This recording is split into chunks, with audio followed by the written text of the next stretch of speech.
pour garder ton pain frais longtemps ou qu'est-ce que tu fais avec ton pain qui a séché?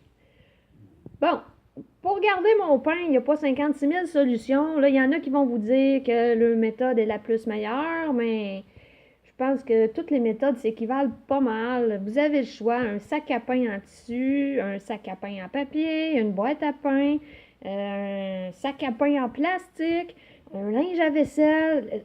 Ils vont tous rendre à peu près ou sensiblement le même résultat.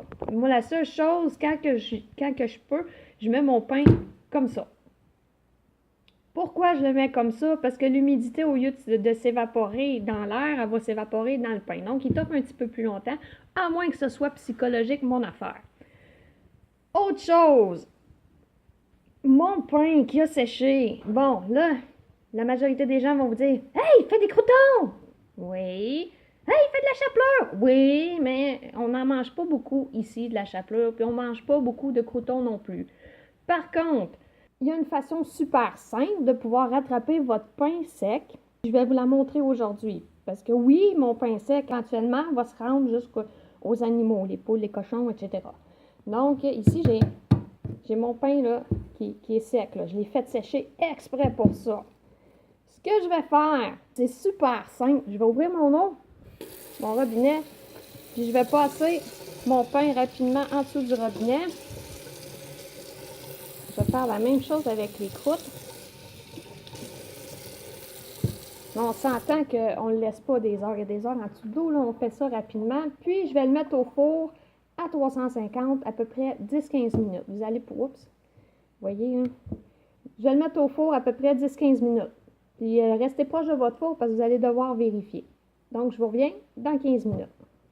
Ça fait 15 minutes, donc c'est le temps de sortir le pain. Les tranches sont déjà sorties parce que, étant donné qu'elles étaient plus petites, elles étaient déjà prêtes. Donc, comme vous pouvez voir, le pain qui était dur tantôt est redevenu tout mou. On peut voir là, la mie quand on y touche. C'était vraiment sec, vraiment dur. Là, il a repris son moelleux. Tout ce qu'il va vous rester à faire, c'est de couper la tranche là, du devant. Puis, c'est un pain qui est encore bon là, pour faire au moins 2-3 sandwichs.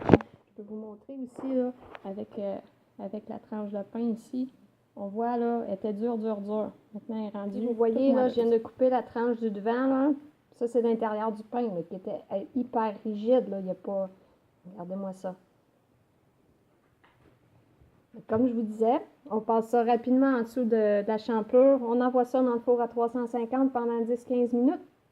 Puis, on se retrouve avec un pain pratiquement frais. Voilà!